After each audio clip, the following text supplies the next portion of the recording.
UPPSC. इस video में जो है हम वीकली क्विज करेंगे, वीकली क्विज। और ये क्विज आपका यूपीपीएससी, पीसीएस, आरओ, एआरओ और जितने स्टेट पीएससीएस के एग्जाम होंगे उसके लिए यूजफुल होगा। इसमें हम करंट अफेयर के क्वेश्चंस एंड जो आपके स्टैटिक क्वेश्चंस हैं उन दोनों को डिस्कस करेंगे। तो बेसिकली ये मेंस आंसर राइटिंग 2024 के लिए कोर्स है। ये 4 मंथ्स का है। 4 मंथ्स में आप अपना सिलेबस जो है पूरा कंप्लीट कर सकते हैं और इसमें डेली 3 क्वेश्चंस होंगे। आप सारी डिटेल्स यहाँ देख सकते हैं, डिस्क्रिप्शन में होंगी। और 2020 जो वाला जो मेंस था उससे डायरेक्ट जो है 45 क्वेश्चंस आउट ऑफ 80 जो है प्रिडिक्ट हुए थे। और बाकी ये जो है integrated prelims cum mains batch है एंड ये प्रीलिम्स बैच है एंड ये 15 अगस्त से स्टार्ट हो रहा है ये बैच। तो ये न्यू बैच स्टार्ट हो रहा है, तो इसमें आप एनरोल कर सकते हैं। और जो 2023 वाला जो प्रीलिम्स का एग्जाम था उससे 102 जो क्वेश्चंस है वो डायरेक्ट प्रिडिक्ट हुए थे। नीचे पीडीएफ होगी, वहां से आप इसको वेरीफाई कर सकते हैं। Question number 1, recently got GI tag Chedi Butta sari is from which state. तो रिसेंटली जो है जीआई टैग मिला है चेदी बुट्टा साड़ी को, वो कौन से स्टेट से है? तो इसका आंसर है आंसर सी, तमिलनाडु। तो इसका आंसर है आंसर सी, तमिलनाडु। तो तमिलनाडु बेसिकली ये हैंडलूम साड़ी है, जो सिल्क से बनी होती है, सिल्क और कॉटन का मिक्स होता है और ये जो है तमिलनाडु स्टेट में पाई जाती है। तो आप यहाँ देख सकते हैं। तो बेसिकली ये चेदी बुट्टा साड़ी है, सौराष्ट्र वीवर बनाते हैं। चेदी का मतलब प्लांट होता है तमिल में और बुट्टा का मतलब होता है पल्लू, बॉर्डर। जो पल्लू और बॉर्डर होता है उसका मतलब होता है। तो चेदी बुट्टा का मतलब हो गया। चेदी बुट्टा कहाँ है, जीआई टैग मिला है, वो तमिलनाडु से है। नेक्स्ट क्वेश्चन है, typhoon Doksuri most powerful typhoon in 2023 occurred in which country. तो अभी टाइफून दुक्सुरी आया है, 2023 का मोस्ट पावरफुल टाइफून है। ये किस कंट्री में अकर हुआ है? तो इसका आंसर है आंसर सी, चाइना। तो टाइफून दुक्सुरी जो है चाइना में हुआ है। तो बहुत ज़्यादा सिग्निफिकेंट रेनफॉल और जो फ्लडिंग है वो बीजिंग एरिया में हुई थी। और चाइना जो है वनरेबल है टाइफून के। टाइफून के लिए क्यों वनरेबल है? क्योंकि जो चाइना है उसके पास लॉन्ग ईस्टर्न कोस्ट लाइन है। तो आप यहाँ देखते हैं जैसे चाइना है, ये चाइना है और ये पूरा जो है लॉन्ग ईस्टर्न कोस्ट लाइन है उसके पास, और वार्म ओशन करंट है। लॉन्ग ईस्टर्न कोस्ट लाइन है और वार्म ओशन करंट है। तो इसकी वजह से जो चाइना है वो टाइफून के लिए, जो टाइफून जो है उसके लिए बहुत ज्यादा वनरेबल है। तो आप यहाँ मैप से देख सकते हैं ये चाइना है। तो आप यहाँ देखिए लॉन्ग ईस्टर्न कोस्टल लाइन हो गई, इसका वार्म ओशन वाटर हो गया, और जो ज्योग्राफिकल लोकेशन है वो चाइना की कहाँ है? वेस्टर्न पैसिफिक ओशन में। तो आप यहाँ मैप से इसको देख पा रहे होंगे। अच्छा, नेक्स्ट क्वेश्चन है, by which of the following act legislative council of India receive the power to discuss the budget. तो कौन से एक्ट से जो है लेजिस्लेटिव काउंसिल इंडिया को जो पावर मिली है कि वो जो है बजट डिस्कस कर सकते हैं, बजट डिस्कस। तो इसका आंसर है answer B, Indian council act 1892। तो इंडियन काउंसिल एक्ट जो 1892 है उसने जो है लेजिस्लेटिव काउंसिल का जो है फंक्शन इंक्रीज कर दिया था और काउंसिल के पास अब वो पावर आ गई थी कि वो बजट को जो है डिस्कस कर सकते हैं और एड्रेस कर सकते हैं क्वेश्चन टू द एग्जीक्यूटिव। तो ये बजट जो है यहाँ डिस्कस हो सकता है। आप मुझे बताएंगे 1861 जो इंडियन काउंसिल एक्ट है वो बजट से किस तरह से रिलेटेड है? आप मुझे ये डिस्क्रिप्शन में बताएंगे। और इसका आंसर है आंसर 1892। इसमें जो है आप डिस्कस कर सकते हैं। ये आ गया आंसर बी। नेक्स्ट क्वेश्चन है, विच of the following act provision was made for the establishment of the supreme court at Calcutta. तो सुप्रीम कोर्ट एट कलकत्ता जो है कौन सा एक्ट का जो प्रोविजन है कि सुप्रीम कोर्ट जो है कलकत्ता एस्टैब्लिश होगा? तो इसका आंसर है answer A, regulating act of 1773। तो रेगुलेटिंग एक्ट ऑफ 1773 के तहत जो है प्रोविजन रखा गया कि supreme court at fort William Calcutta में जो है एस्टैब्लिश होगा रेगुलेटिंग एक्ट 1773 के में। और जो फर्स्ट जो आपके चीफ जस्टिस थे वो इसके जो थे वो थे सर एलिजा इम्पी, सर एलिजा इम्पी। आप मुझे बताएंगे कि ये एस्टैब्लिशमेंट की पूरी डेट क्या थी, डेट और ईयर। आप इस्टेब्लिशमेंट का ये डेट और ईयर मुझे बताएंगे। 1773 एक्ट से तो हुआ था, फोर्ट विलियम कोलकाता में हुआ था।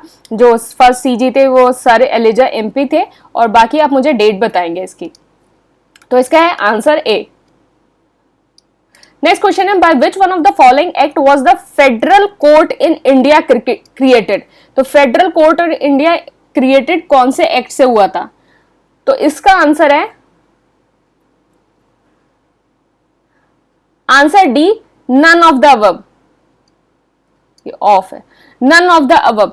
तो जो फेडरल कोर्ट ऑफ इंडिया है वो एस्टैब्लिश हुआ था गवर्नमेंट ऑफ इंडिया एक्ट 1935 से। कब? ऑन 1 अक्टूबर 1937। और जो सर म्यूरिस गायर was the first chief justice. तो सर म्यूरिस गायर was the first chief justice. तो ये 1935 एक्ट से हुआ था। तो इसका आंसर हो गया आंसर डी।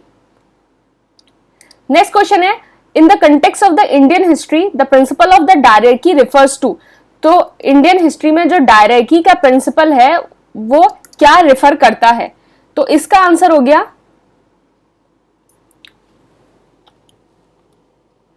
इसका आंसर हो गया answer D, division of the subject delegated to the province into 2 categories.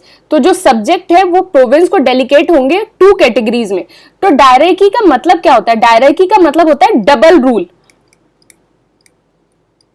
Double rule का मतलब हो गया कि जो आपके लेजिस्लेशन सब्जेक्ट हैं वो आपके डिवीजन होगा सेंट्रल और प्रोविंशियल कैटेगरी में। तो प्रोविंशियल सब्जेक्ट जो है वो फर्दर डिवाइड होंगे, एक होगा रिजर्व कैटेगरी में और ट्रांसफर कैटेगरी में। रिजर्व कैटेगरी और एक ट्रांसफर्ड कैटेगरी में। जो जितने आपके रिजर्व कैटेगरी में आते हैं वो थोड़े सेंसिटिव सब्जेक्ट होते हैं, जैसे पुलिस हो गया, जेल हो गया, जस्टिस हो गया, फाइनेंस हो गया, इरिगेशन हो गया। इनको कौन एडमिनिस्टर करता है? रिजर्व कैटेगरी वालों को कौन एडमिनिस्टर करता है? Governor and his executive council. और इसमें जो है लेजिस्लेटिव काउंसिल रिस्पॉन्सिबल नहीं होता है। जो सब्जेक्ट होते हैं लेसर इंपॉर्टेंस के जो होते हैं, जैसे हो गया एजुकेशन हो गया, एग्रीकल्चर हो गया, लोकल मतलब ब्रिटिश के व्यू में जो सब्जेक्ट जो है लेसर इंपॉर्टेंस के थे वो उन्होंने ट्रांसफर सब्जेक्ट में रख लिए, और जो बहुत ज्यादा इंपॉर्टेंस के थे वो उन्होंने रिजर्व में रख लिए। और रिजर्व में जो है वो एडमिनिस्टर होते थे गवर्नर के through and his executive council, जिसमें लेजिस्लेटिव काउंसिल का कोई रोल नहीं होता था। और जो ट्रांसफर सब्जेक्ट है वो मैनेज होते थे आपके बाय द लेजिस्लेटिव काउंसिल, मतलब minister responsible to the legislative council, ये गवर्नर और ये लेजिस्लेटिव काउंसिल। और रिजर्व के जो सब्जेक्ट है तो इसका आंसर हो गया आंसर डी। तो रिजर्व के जो सब्जेक्ट है मैंने अभी आपको बताया, police, jail, justice, finance, irrigation. और जो आपके लेसर इंपॉर्टेंस है education, agriculture, self government, these are the transfer subject. Question number 7, under which of the following act diarchy was established at the central level? तो diarchy was established at the central level।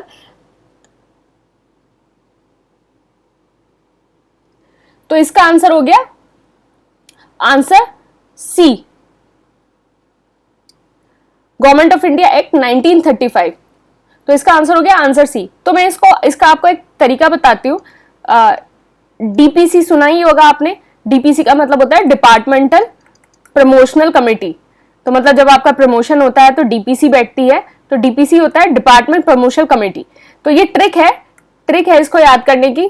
तो D4 हो गया आपका डायरेक्की। तो डायरेक्की पहले आई province में और फिर आई सेंटर में।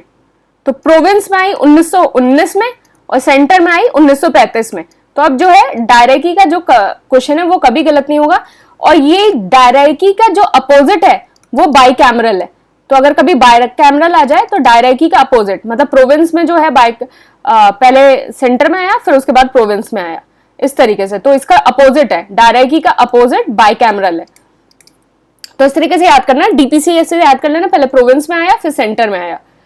तो इसका आंसर हो गया इसका आंसर सी है। ये गलत, इसका आंसर सी है। तो 1935 ने प्रपोज किया all India federation comprises of the British India province and the princely state and it introduce the dyarchy at the centre and abolish the same in the province. तो DPC dyarchy province में आई 1919 में, centre में आई 1935 में, और फिर उसके बाद 1935 में क्या हुआ, सेंटर में तो आपकी इंट्रोड्यूस हो गई और प्रोविंस में यहां आपकी अबॉलिश हो गई। तो इस तरीके से आप इसको याद कर सकते हैं।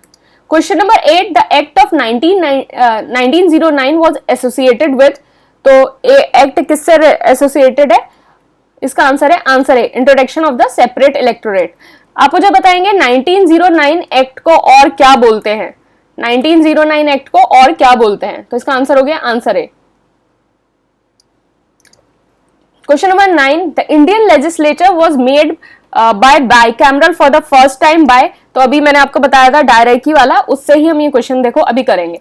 तो इसका आंसर है answer C, government of India act. तो आपका डीपीसी क्या था, डायरेकी का, ये क्या हो गया 1919 1935। अब मैंने आपको बताया कि बाइकैमरल में जो है डीपीसी का उल्टा था। तो इसमें तो चलो फर्स्ट टाइम पूछा, अगर ये पूछा जाए कि सेंट्रल और उसका, तो फर्स्ट टाइम तो 1919 में ही बना था, लेकिन यहाँ सेंटर हो जाएगा, सेंटर में बना था फिर यहाँ प्रोविंस हो जाएगा। तो 1990 में ही बना था, लेकिन पहले सेंटर में फिर प्रोविंस में। तो गवर्नमेंट ऑफ इंडिया एक्ट 1919। तो गवर्नमेंट ऑफ इंडिया एक्ट 1919 उसने बाइकैमरल, इंडियन लेजिस्लेचर को फर्स्ट टाइम बाइकैमरल करा था, consist of the upper house name और council of state and the lower house name of legislative assembly.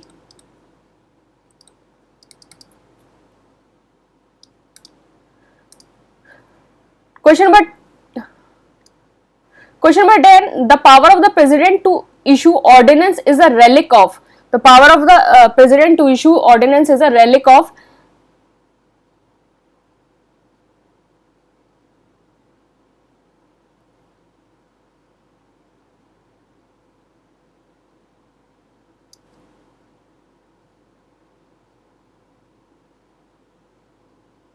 तो इसका जो answer है वो है answer B, government of India act 1935। तो प्रेसिडेंट जो पावर रहती है to promulgate the ordinance, ordinance आपका कौन सा आर्टिकल में होता है, ऑर्डिनेंस आप मुझे बताएंगे ऑर्डिनेंस कौन से आर्टिकल में होता है। तो ordinance inspired by the government of India act 1935। तो गवर्नमेंट, आप मुझे ऑर्डिनेंस का आर्टिकल बताएंगे। Which act for the first time made it possible for Indian to take some share in the administration of their country? तो कौन सा act first time possible किया for Indian to take some share in the administration of the country? तो इसका answer है answer ए, charter act 1833। तो charter act जो है 1833 ने कहा, मतलब it was made possible for India to take share in the administration of the country. तो it stated that no person of India और the crown would be debarred from any place, post और service subject to the company on the ground of the religion, place of birth, descent and colour और any of that.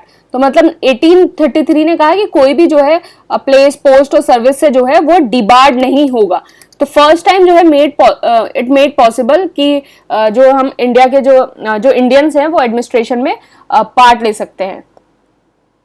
तो इसका answer हो गया answer A.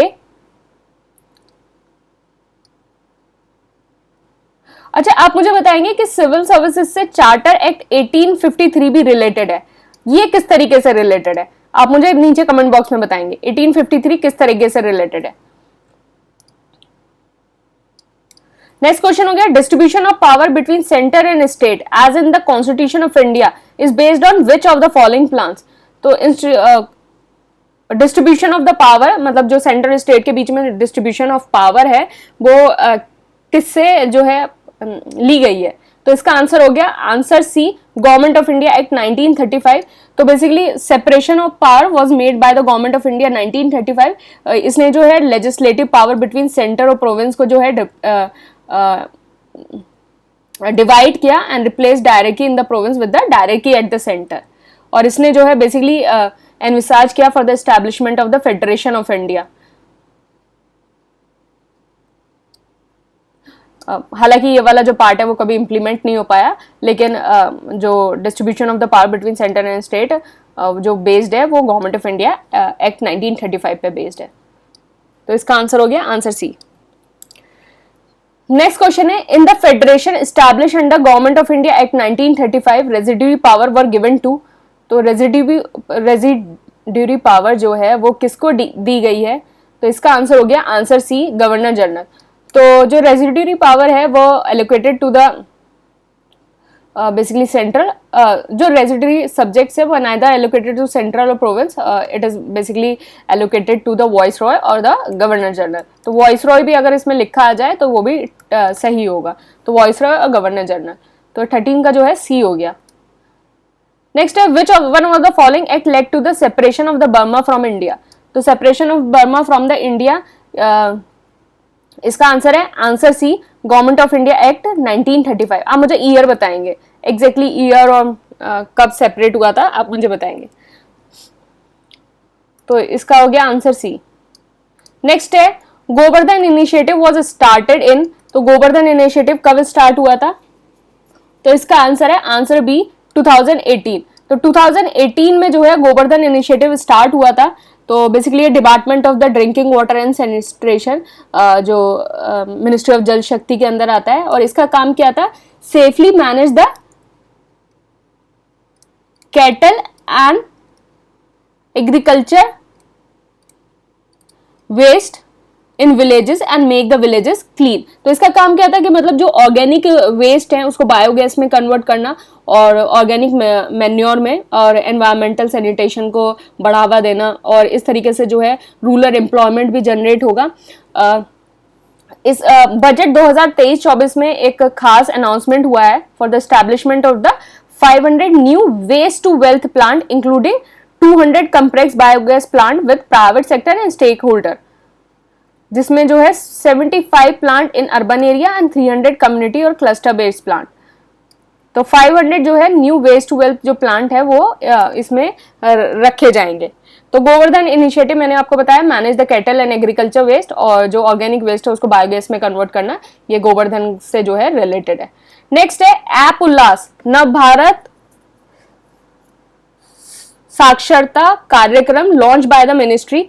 तो नव भारत साक्षरता कार्यक्रम वॉज लॉन्च बाय, तो ये जो है दो मिनिस्ट्री ने मिलकर लॉन्च किया है। तो इसका आंसर है ministry of education and ministry of skill development and entrepreneurship. तो एनईपी, अब इसको भी ध्यान रखना, एनईपी 2020 की जो है थर्ड एनिवर्सरी पे जो हमारे धर्मेंद्र प्रधान हैं, द मिनिस्टर ऑफ एजुकेशन और ministry of skill development and entrepreneurship, उन्होंने एक मोबाइल एप्लीकेशन लॉन्च की है, और इसका काम क्या है? वाइड स्प्रेड एक्सेस कराना बेसिक लिटरेसी को and critical life skill by leveraging the technology. तो बेसिक इसका काम क्या है? बेसिक लिटरेसी से मतलब है, और जो क्रिटिकल लाइफ स्किल्स हैं, जो है क्रिटिकल लाइफ स्किल, वो इसका ऑब्जेक्टिव है, basic literacy and critical life skill. जो आपका दीक्षा पोर्टल होता है, आप मुझे बताएंगे दीक्षा पोर्टल जो है किसका है? मतलब सीबीएसई का है, एनसीईआरटी का है, यूजीसी का है, किसका है? मतलब दीक्षा पोर्टल आप बताएंगे किसका है। तो बेसिकली दीक्षा पोर्टल के थ्रू ये होगा, और उल्लास का जो टारगेट है कि जो 15 साल और अबव जो लोग हैं who miss the opportunity to attend the school, उनके जो गैप है उसको ब्रिज करेगा। तो आप एज भी याद रखना, एज क्या है? 15 प्लस से जो है जिन्होंने मिस कर दिया opportunity to attend the school, उस गैप है उसको जो है ये ब्रिज करेगा।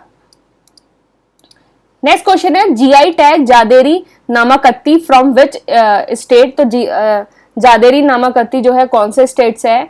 Answer A, Tamil Nadu. तो बेसिकली तमिलनाडु में एक विलेज है जादेरी,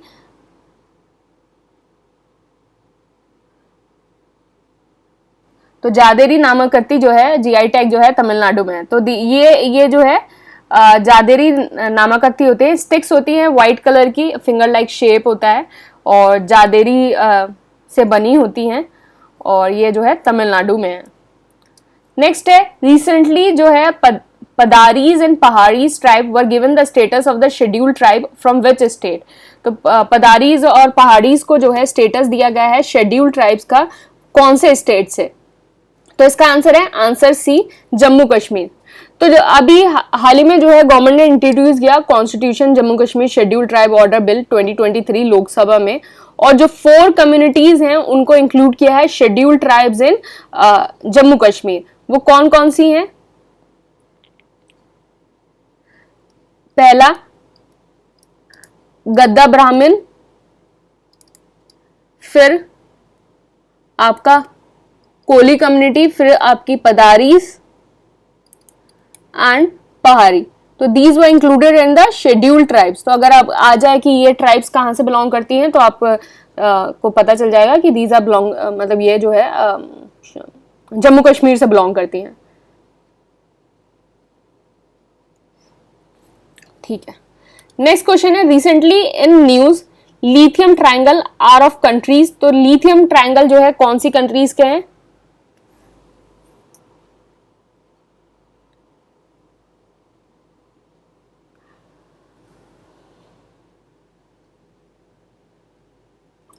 तो इसका आंसर है answer D, Chile, Argentina and Bolivia. तो जो है ये लिथियम ट्रायंगल कंट्री है।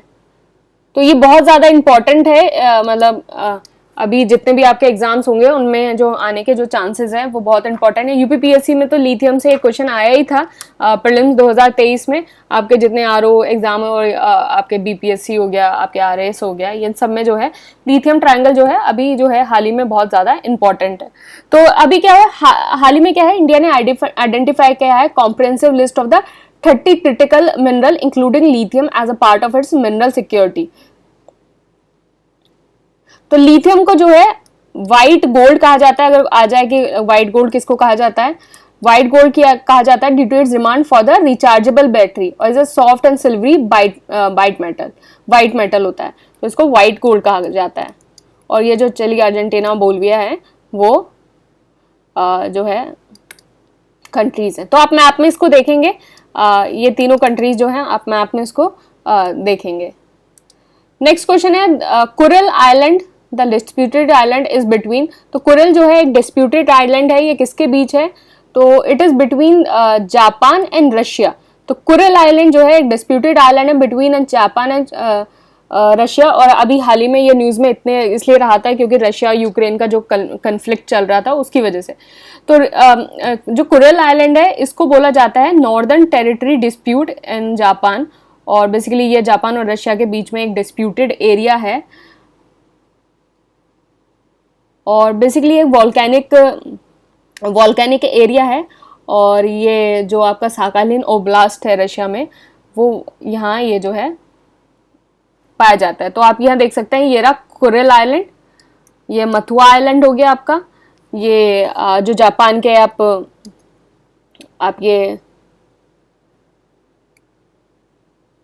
जापान के आप ये आइलैंड्स देख सकते हैं, होकाइडो और ये सब इससे नॉर्थ में है ये।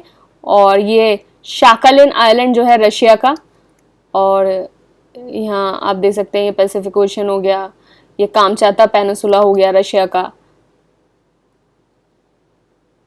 हाँ, तो आप ये मैप में देख सकते हैं, सी ऑफ जापान हो गया, सी ऑफ ऑक्सफोर्ड हो गया, ये सारे जो है आप ये मैप में ये देख सकते हैं आप जो।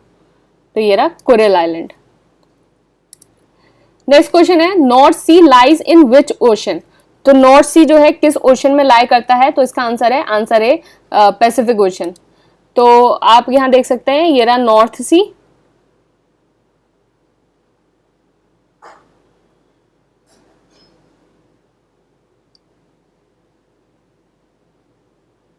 सॉरी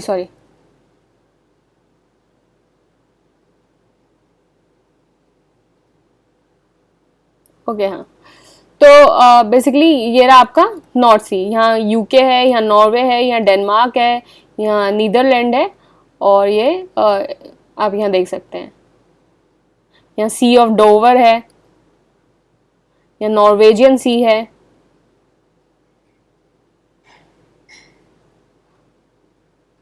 ये अटलांटिक ओशन है, ये अटलांटिक ओशन है। तो बेसिकली नॉर्थ सी जो है लाइज करता है आपका great Britain, Denmark, Norway, Netherland, और it connect to the Atlantic Ocean through the English Channel. तो ये आपको इसमें दिख नहीं रहा होगा, ये यूके के नीचे जो है, ये यहाँ जो एरिया है यूके के नीचे जस्ट, ये इंग्लिश चैनल है साउथ में to the Norwegian sea in the north. तो ये बेसिकली आप यहाँ ऐसे देखिए, ये नॉर्वेजियन सी है, बेसिकली ये यूके है, यहाँ आपका इंग्लिश चैनल है, और ये आपका सी स्ट्रेट ऑफ डोवर है, और यहाँ आपका नॉर्थ सी है। तो नॉर्थ सी से जो है इसमें ये कनेक्ट करता है, और ये मैंने पैसिफिक नहीं, sorry, Atlantic ocean, Atlantic ocean ये है। तो ये जो है ये कनेक्ट करता है। D. In news Akira what is OS denotes. Akira जो है अभी हाल ही में एक न्यूज में था, तो उसमें जो है ओएस क्या डिनोट करता है, तो इसका आंसर है, आंसर बी, रैंसमवेयर। तो अकीरा बेसिकली एक रैंसमवेयर है, types of ransomware which target both the Windows and Linux जो डिवाइस हैं उनको करता है। और ये रैंसमवेयर है जो स्प्रेड होता है through the spear phishing email. तो स्पीयर मतलब ड्राइव, जैसे आप डाउनलोड करते हैं कोई भी मटेरियल को और उसके साथ वेब लिंक में अटैच होकर ईमेल्स में आ जाता है, और जितने भी आपके रिमोट डेस्कटॉप कनेक्शन होते हैं इनसिक्योर, उनमें ये पाया जाता है। तो अकीरा जो है एक तरह का रैंसमवेयर है। नेक्स्ट क्वेश्चन हो गया, recently UNESCO recommend the world heritage site in danger list.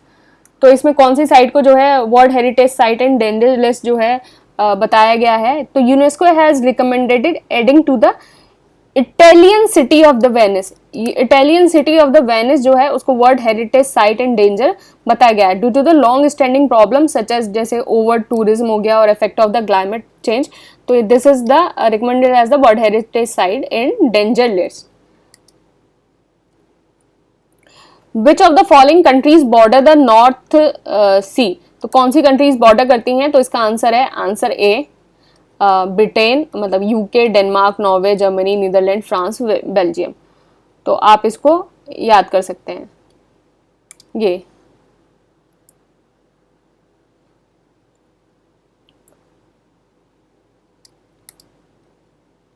तो सारी कंट्रीज हैं, आप इसको याद कर सकते हैं। नेक्स्ट हो गया, member of the constituent assembly who drafted the constitution were.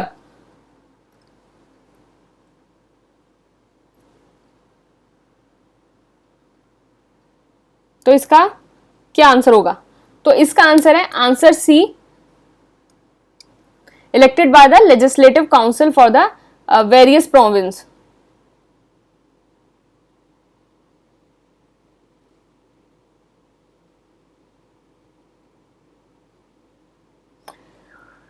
तो देखो जो कॉन्स्टिट्यूएंट असेंबली के मेंबर हैं वो इनडायरेक्टली इलेक्ट होते थे। जैसे पहले पीपल ने जो है वो प्रोविंस के मेंबर को करा, प्रोविंस वालों ने, फिर उसके बाद जो है कॉन्स्टिट्यूएंट असेंबली को करा। तो these are the indirectly elected, जो ये प्रोविंस वाले हैं, these are the directly elected.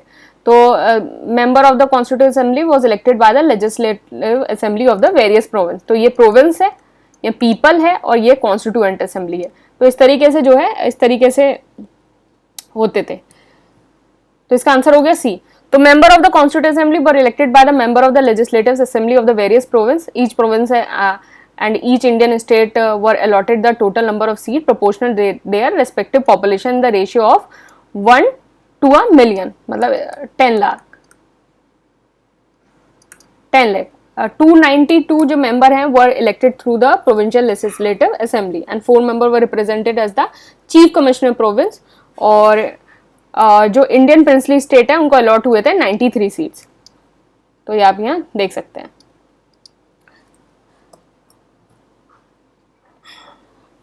Okay, next question है, who of the following was not the member of the interim national government formed in 1946।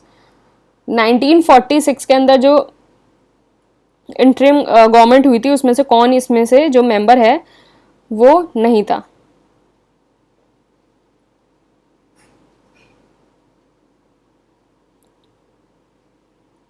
इसमें से नहीं था, तो इसका आंसर है आंसर सी, डॉक्टर राधाकृष्णा। तो वॉज नॉट द मेंबर। जो इंटरिम गवर्नमेंट फॉर्म हुई थी, इंटरिम गवर्नमेंट में नहीं था। तो according to the cabinet mission declaration एक इंटरिम गवर्नमेंट फॉर्म हुई। कब फॉर्म हुई थी? 2 सितंबर 1946, जिसमें न्यूली इलेक्टेड जो है कॉन्स्टिट्यूएंट असेंबली थी। जो C Rajagopalachari was the education minister, education. Rajendra Prasad was the food and agriculture. Jagjivan Ram was the labour minister. और जो Radhakrishna was not the member of the interim government.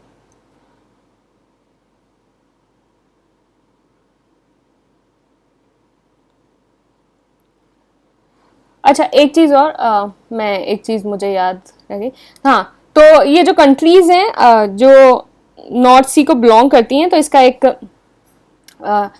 आप इसको ऐसे याद करते सकते हैं, निमोनिक से ये नो बैग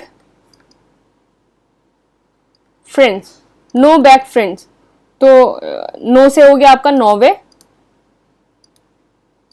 बी ई से हो गया बेल्जियम, जी से हो गया जर्मनी, एफ से हो गया फ्रांस, ई से हो गया इंग्लैंड, एन से हो गया नीदरलैंड, डी से हो गया डेनमार्क, एस से हो गया स्कॉटलैंड। तो नो बैक फ्रेंड्स आप इससे याद कर सकते हैं। Norway, Belgium, Germany, France, England, Netherlands, Denmark and Scotland.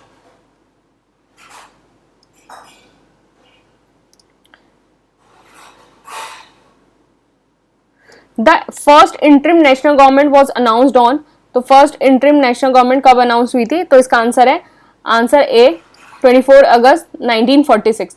तो 24 अगस्त 1946 को अनाउंस हुई थी on a condition that the interim government took charge latest by the 2 सितंबर 1946।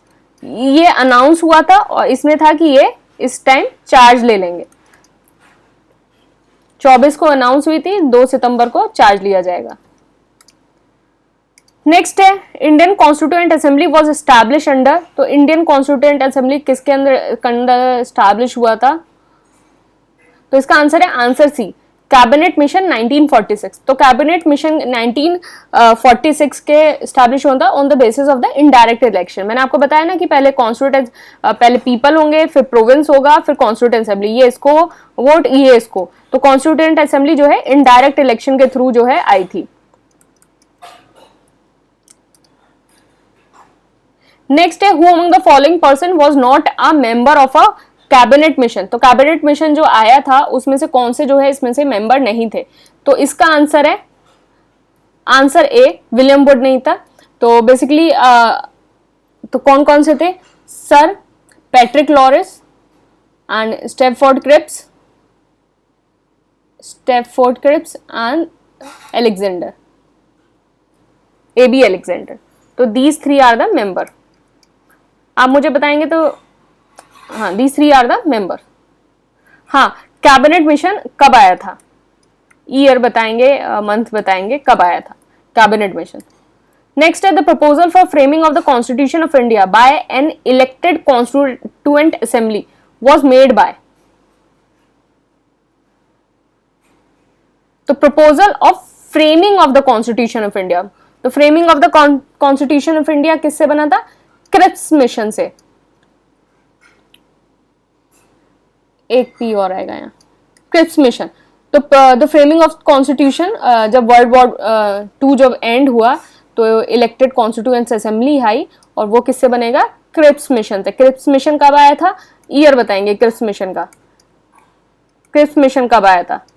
तो आप यहाँ देखिए जो फ्रेमिंग ऑफ द कॉन्स्टिट्यूशन है वो क्रिप्स मिशन से था। कभी कभी इसमें कंफ्यूज हो जाते हैं हम। और जो आपका, तो आपका जो है कॉन्स्टिट्यूशन जो है वो क्रिप्स मिशन से था। और जो आपकी कॉन्स्टिट्यूएंट असेंबली है